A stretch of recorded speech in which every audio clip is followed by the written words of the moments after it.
Bismillahirrahmanirrahim. Assalamualaikum warahmatullahi wabarakatuh. Ya, oke, masih di mata kuliah biologi sel dan molekuler yang akan kita bahas hari ini terkait tentang sintesa protein.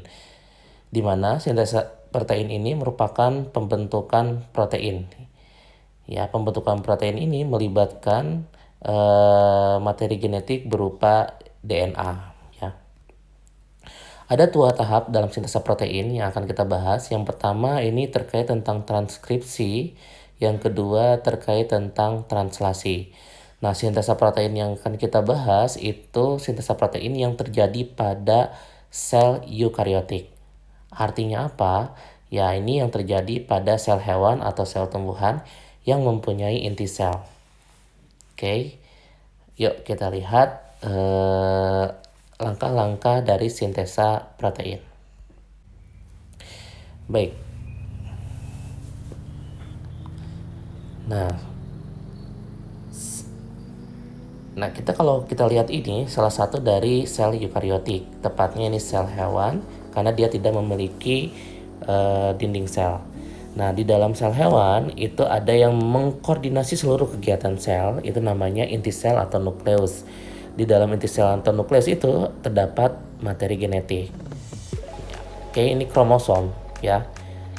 Kromosom punya 4 lengan. Setiap lengan itu kalau kita bentangkan itu ada yang namanya DNA ya. Nah, di part DNA atau bagian DNA ada yang disebut dengan DNA fungsional yang kita sebut dengan gen. Ya, penentu sifat keturunan. Kita sudah bahas ya sebelumnya. Oke, nah ini overview sedikit terkait tentang tahapan pertama dari sintesa protein ya. Ini yang dinamakan dengan proses transkripsi. Jadi transkripsi ini melibatkan cetakan berupa DNA ya. DNA itu double strand ya. Yang kalau kalian ingat ya. Nah, double strand. Nah, dari double strand itu yang menjadi cetakan atau template-nya tidak kedua strand-nya, tapi hanya salah satu strand pada tahapan proses transkripsi. Nah, strand yang menjadi template di sini ini yang bagian atas itu ada yang namanya antisense ya. Oke, ada yang namanya antisense.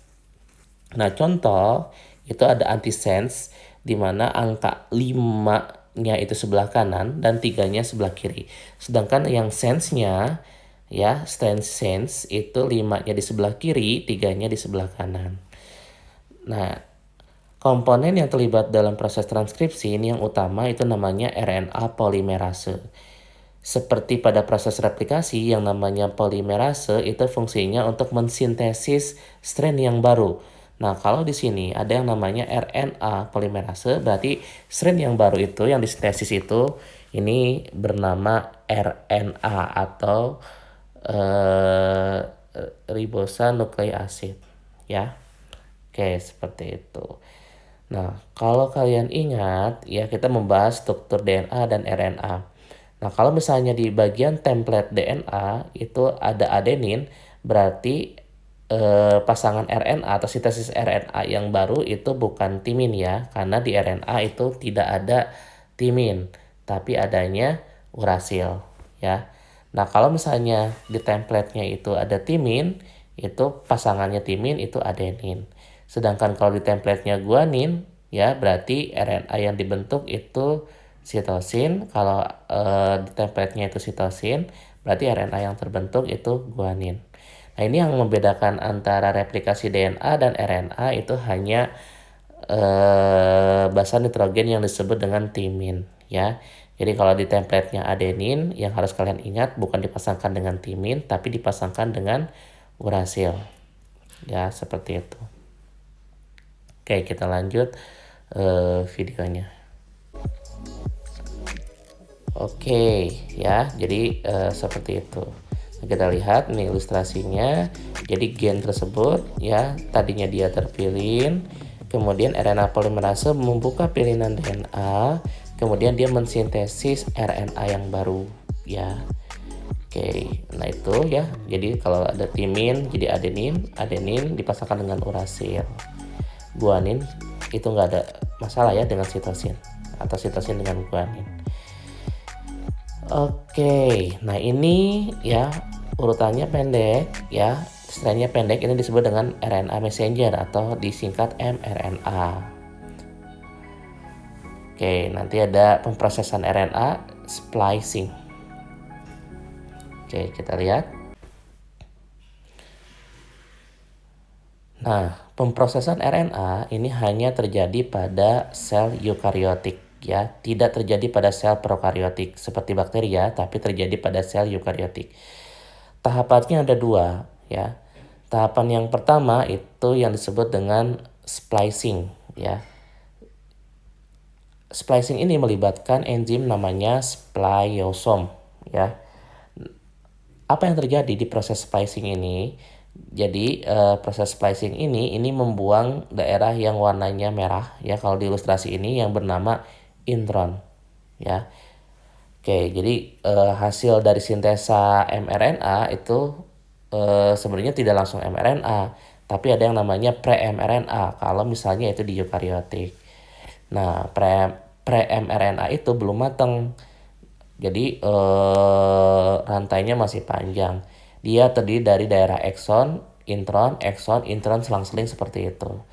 Nah, pada proses splicing ya, daerah yang merah yang bernama intron itu dibuang.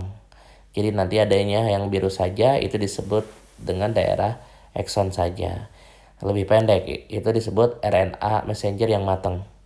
Nah, kemudian di ujung-ujungnya, ujung 5 itu ada yang namanya, di sini tidak digambarkan ya, di ujung 5 itu ada yang namanya capping ya. Jadi penambahan di ujung 5 itu disebutnya guanosin trifosfat, GPPP. Sedangkan di ekornya di ujung 3 itu ada penambahan poliadenin. Nah, penambahan di ujung 5 dan di ujung 3 ini fungsinya untuk menstabilkan RNA ya, mRNA. Oke, kita lanjut videonya ya. Jadi ini mRNA lebih pendek daripada mRNA. Oke, kalau mRNA sudah matang, itu akan menuju daerah yang namanya sitoplasma ya. Oke, ya. Nah, sebelum masuk ke tahapan translasi ya, jadi tadi di transkripsi yang tadi yang kelewat ya, tempat terjadinya proses transkripsi itu terjadi di inti sel kalau itu di sel eukariotik. Nah, sedangkan di sel prokariotik transkripsi itu terjadi di sitoplasma. Karena di prokariotik itu tidak ada yang namanya inti sel ya. Nah, selanjutnya tahapan kedua itu namanya translasi. Ya, jadi mRNA yang sudah matang itu menuju sitoplasma, dia akan mengalami proses yang namanya translasi. Oke. Nah, di proses translasi ini dia terjadi di sitoplasma ya. Oke, baik itu di eukariotik ataupun di prokariotik.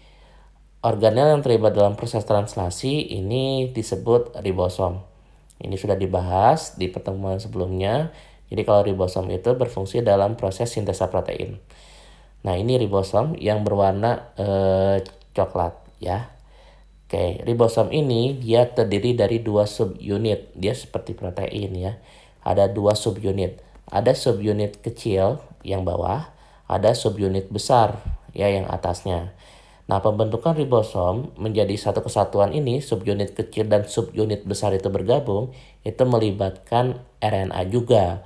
RNA yang terlibat dalam proses pembuatan ribosom ini ribosomal RNA ya, disebut ribosomal RNA.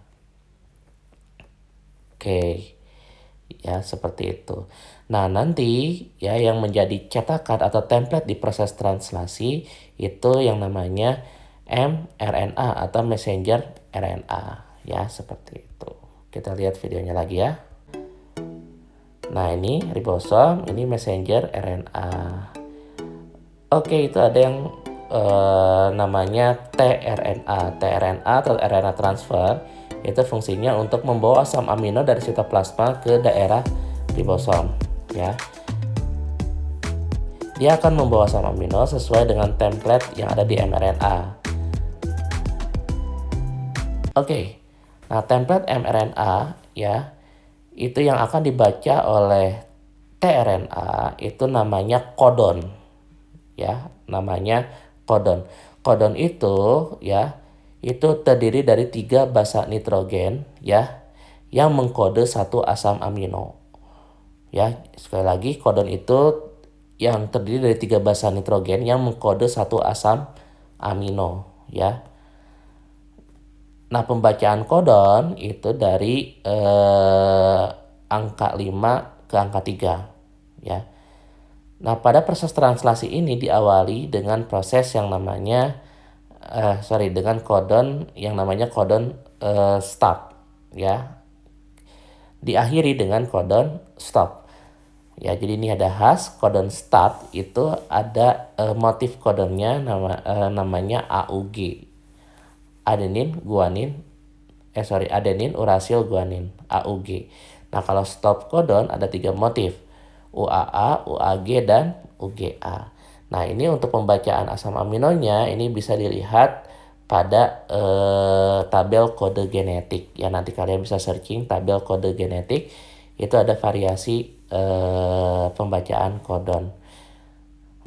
Nah, tabel kode genetik ini pembacaannya ini nanti ada sebelah kiri itu untuk basa nitrogen yang pertama, atas untuk basa nitrogen yang kedua, sebelah kanan untuk basa nitrogen yang ketiga, ya, seperti itu. Nah, ini ya, jadi dia disambung oleh tRNA, ini di ribosom. Nah, ini akan menjadi proteinnya yang masih sederhana strukturnya, atau struktur primer disebut polipeptida. Dia sintesis, ya, polipeptida ini sampai ada namanya stop codon. Nanti polipeptida akan mengalami pelipatan yang menjadilah protein yang lebih kompleks. Ya, seperti itu. Oke, itu ya, jadi ini start codon AUG, nanti dikenali oleh antikodonnya UAG. Dibacalah nanti 33. Ya. Itulah ya terkait tentang proses translasi.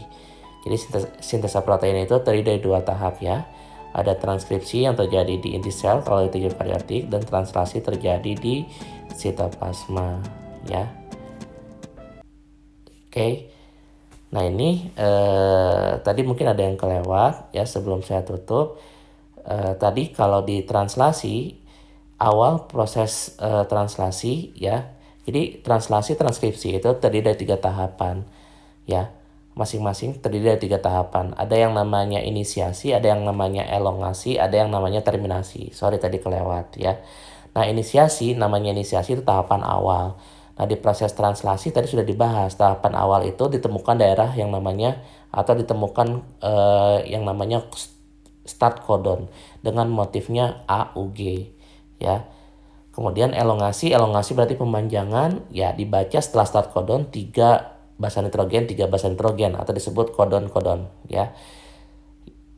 Itu pemanjangan, ya.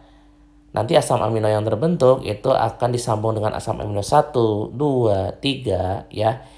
Itu akan dibantu oleh ikatan yang namanya ikatan peptida. Oke. Nah, akhir dari proses translasi itu disebut dengan disebut dengan terminasi, ya. Nah, terminasi ini ditandai dengan daerah yang namanya stop codon.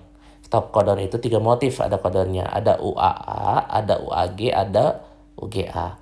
Nanti kalian bisa lihat di kode genetik, ya, seperti itu. Nah, kalau yang tadi yang tahapan awalnya yang disebut dengan transkripsi sama, ada 3 tahapan juga. Ada inisiasi, elongasi, dan terminasi. Nah, inisiasi di proses transkripsi itu ada daerah yang namanya promoter. Jadi kalau ada promoter, nanti RNA polimerase nempel, kemudian mulailah sintesa RNA yang baru. Nah, pada saat memulai sintesa RNA yang baru, itu masuk ke dalam elongasi tahapannya sampai terminasi. Terminasi itu ada sinyaling tertentu untuk stop, ya, atau akhir dari proses terminasi, ya, di transkripsi. Oke, ya, seperti itu. Mudah-mudahan apa yang saya sampaikan bisa dimengerti, ya.